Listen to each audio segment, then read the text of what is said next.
ఈరోజు చంద్రబాబు నాయుడు చెప్పాడు, వైఎస్ఆర్ కాంగ్రెస్ పార్టీ ప్రభుత్వంలో అత్యంత నష్టం వాటిల్లిందని చెప్పి ఒక అడ్డగోలు అనేటువంటి ఒక ప్రకటన చేయడం జరిగింది చంద్రబాబు నాయుడు గారు. దానికి సంబంధించి చూస్తే ఒకసారి ఒక స్లైడ్ వేసి చూపిస్తాం, మీకే చూపిస్తాం.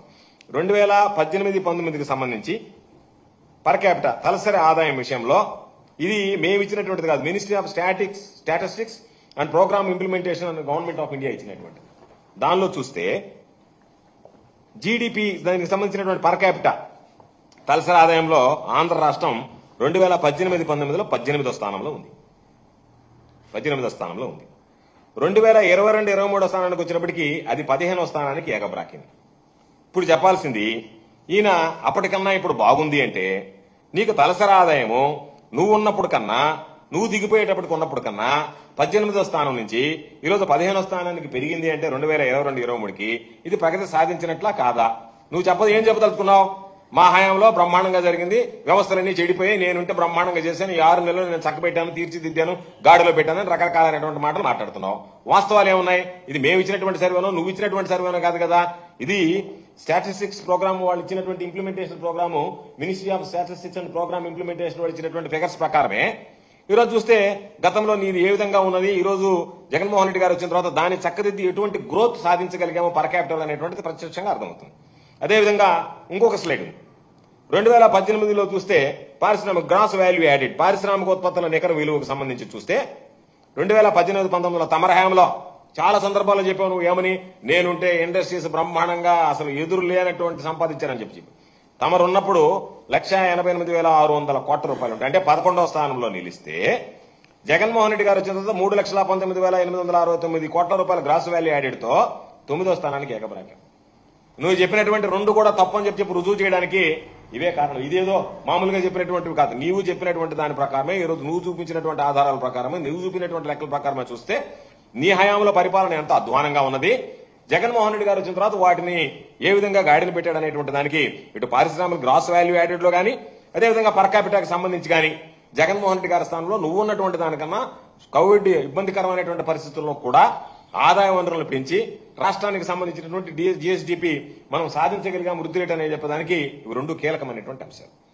ఈరోజు పాపం ఆయన చెప్తున్నాడు, చంద్రబాబు నాయుడు గారు ఆయన కుమారుడు చెప్తున్నాడు, ఏదైనా ఎవరన్నా పెట్టుబడి పెట్టాలి అంటే ఈయన వీళ్ళ కుమారుడు చంద్రబాబు నాయుడు, లోకేష్ ఇద్దరు బాండ్ రాసేయాలంటే జగన్మోహన్ రెడ్డి గారు మరలా రారని చెప్పి, రాసిస్తేనే వస్తానని చెప్పి ప్రచారం చేస్తున్నాడు.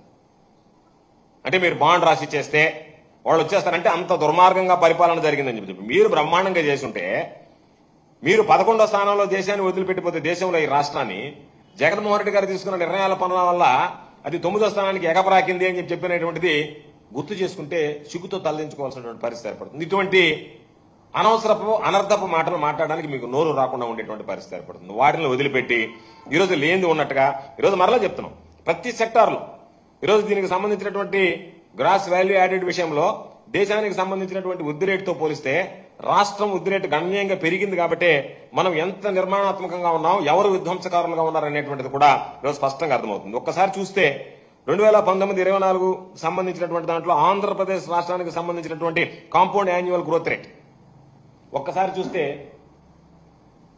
10.16 ఆంధ్ర రాష్ట్రం ఉంటే స్టేట్ జాతీయ ఇండియాకి సంబంధించినటువంటి దాంట్లో జాతీయ ఈ gross value compound annual growth rate 9.29% ఉంది.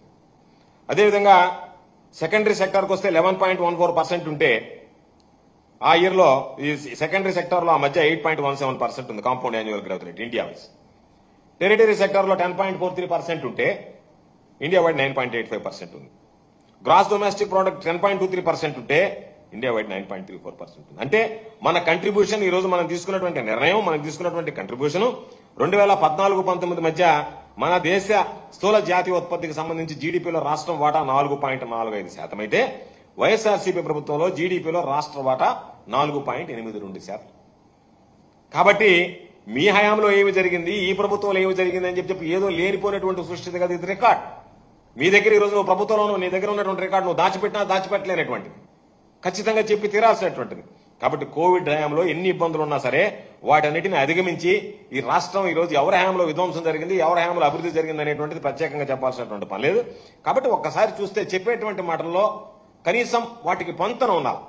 దేనికి దానికి విడివిడిగా మాట్లాడి పొంతం లేని ప్రకటన చేస్తారు. ఎందుకంటే ఒకసారి జాతీయ స్థాయిలో చూసుకుంటే ఈ ఆర్థిక సంవత్సరంలో మొదటి 8 నెలల్లో కేంద్రం స్థూల పన్ను ఆదాయాలను ఒకసారి చూస్తే దాదాపుగా మునుపటి సంవత్సరం కన్నా 10.72% పెరిగాయి.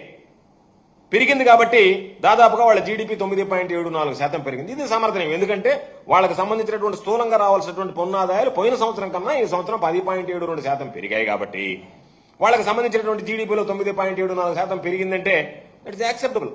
అది సమర్థనీయమైనటువంటిది, తప్పుపట్టాల్సినటువంటి పని ఉండదు.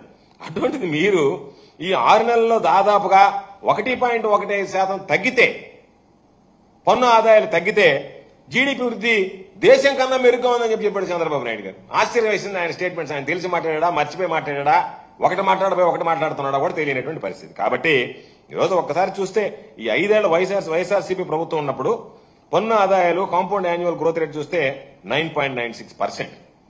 దానివల్ల దాదాపుగా జీఎస్డీపీ 10% అంటే ఎక్కువ పెరిగింది. మీ దగ్గరికి వచ్చేటప్పటికి మైనస్ అయింది, 1.15% తగ్గింది.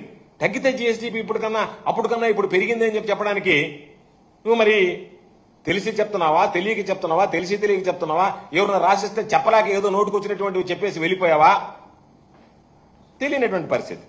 కాబట్టి ఇప్పుడు ఈరోజు ఒక్కసారి గుర్తుపెట్టుకోవాల్సింది ఈ అంకెలన్నీ గణనీయంగా కనిపించేటువంటిది. కాబట్టి చంద్రబాబు నాయుడికి పన్నులు ఆదాయాలు తగ్గితే మరి ఆంధ్రప్రదేశ్ ఎక్కడ దూసుకుపోతుంది, ఏ విధంగా ముందుకు వెళ్ళిపోతుంది అనేటువంటి దానికి సమాధానం చంద్రబాబు నాయుడు గారికి చెప్పాలి.